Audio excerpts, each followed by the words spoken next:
What's up, babies? Hey, so it's super busy season, and I've just been having like a lot of trouble finding time to record, finding time to even think of ideas. And then there's the whole editing process too. So I just had to pick up new keys for my storage unit. So we're just going to take a quick walk around the neighborhood, head up over there, make sure that my keys are functioning well. And I have to personally pray that I don't bump into anybody in the neighborhood because I'm recording using these glasses as my microphone, and well, I'm walking around with a selfie stick, which to me just feels silly. But so I just kind of wanted to talk about how we are successful in this, what I call burnout season, over September, October, and November. I just did the math. We had 25 events in 86 days, 24 events in 86 days. I think it's 24 events in 86 days. I'm not trying to brag. I am trying to say that this is when we make our nut.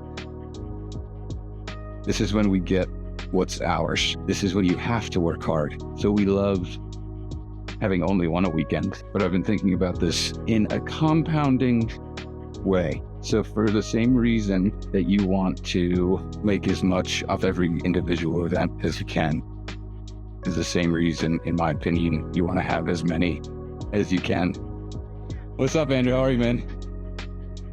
It's the same reason you want to have as many weddings as you can in one weekend. So what do I mean by that? If you're going out for a wedding and you're sound only, let's say you take 45 minutes to set up. I'll give myself some easy math here, right? That's just reception, just sound only.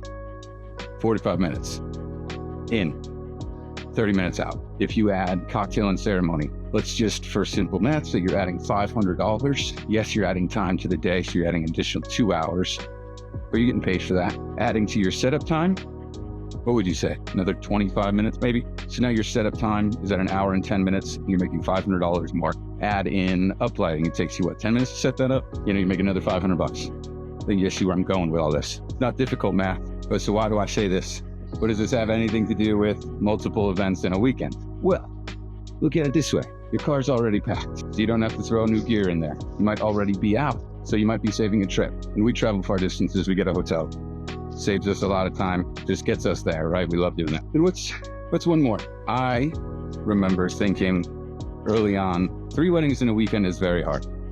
And then I did that a bunch of times. I found out it was not that hard. Yes, of course, you're exhausted on Monday. We actually have a Friday, Saturday, Sunday, Tuesday coming up in November. So it's going to be wild, but I can say I've done, I can legitimately say I've done 5 events in 5 days. And doing those 5 events in those 5 days was incredibly exhausting, but I was alive at the end of it. Actually, I'm pretty sure Teddy and I went out and got drinks. So it's possible. Sick, it works. So all these things are very possible.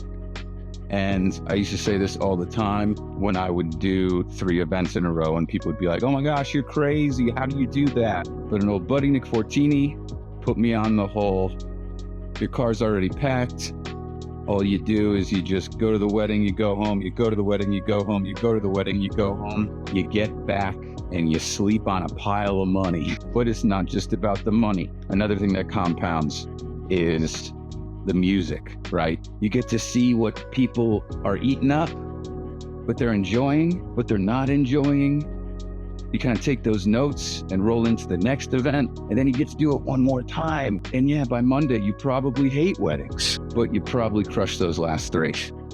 But what is this big one? I want this one. What are these 2? So yeah, trying to think about that in a different way. But so much for me in being successful and having a ton of events in a row is all the preparation that goes into it. I posted a reel a while ago, I think it was actually 2022, about how Memorial Day weekend starts on Monday. It was kind of like my hook, right? Memorial Day weekend starts on Monday because that's when I start planning.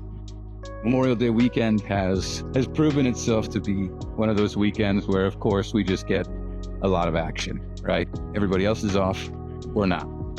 That's when we make our money. So with that being said, that Memorial Day weekend, I think, was the one I had 4 or 5. So I started preparing on Monday so that it would be easy going into everything. We literally talk about our travel times and try and prepare all that out just to make sure we know exactly when we're leaving. We know exactly when we're going to get there. We know exactly when we're going to get home so that we know exactly how much sleep we're going to get, so that we know exactly when we got to leave. All these little things add up so much for us and our peace of mind, because there are so many moving parts, you know. But because I have a 3 wedding weekends coming up, not this weekend, but the following weekend, I've basically already started working on all 6 of these weddings over the next 2 weeks. The first wedding has pretty much been done and in the books. So I've got a little bit of their requests to look at, which I like to do the day before, the day of the wedding. The second wedding is basically in the bag as far as knowing what I have to get together still. But these 2 are pretty simple just to start. So I'm not too concerned about them at all. Looking into the weekend after that, that will be our Friday, Saturday, Sunday. I've of course already glanced over everything. Teddy and I have talked a lot about logistics for it. We're basically going to be across 3 states in 3 days. So there's no shortcuts that we can really take. So it's just going to be a ton of driving. But we don't have too many extras, too many toys with us that weekend either. So it's kind of nice. It feels like we'll be traveling light and definitely minimizing our injury. So everything pulled around back in one. Success rewards preparation. I know everybody doesn't have as much time as I have to put their hands on all of their information, on all of their gear, on all of the music. But what I can say is I learned all of these methods while I was full-time in the office at another company, while I was still a full-time DJ, while I had a girlfriend, while I was a part of a networking group, while I was involved in my young professional community. So I'm not saying your excuse isn't valid. What I am saying is 10 minutes of your day spent prepping is 10 minutes you don't have to prep later on. It really is just being able to flip that switch of preparation. My man Briggs and I were actually briefly talking about how preparing for a wedding feels like sometimes the most painful thing in the world. But when it's done, you feel so much better. So just get better at flipping that switch, you know, hide the phone in the other room.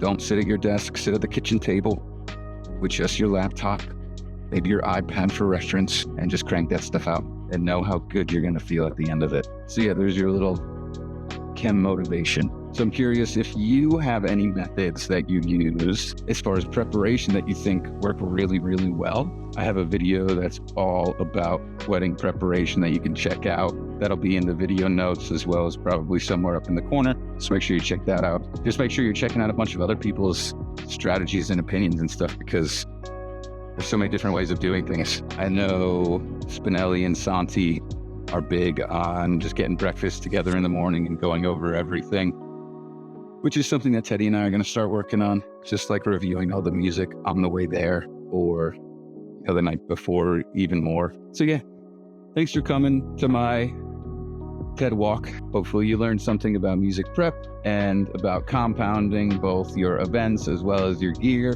If you did learn something, if you did enjoy this video, please make sure you like and subscribe to the channel and share your thoughts with me down in the comments below as far as ways that you really keep your preparation into a nice tight funnel, or any other tips that you have. So keep spinning, keep innovating, and I'll catch you next time. And as always, I appreciate you being here.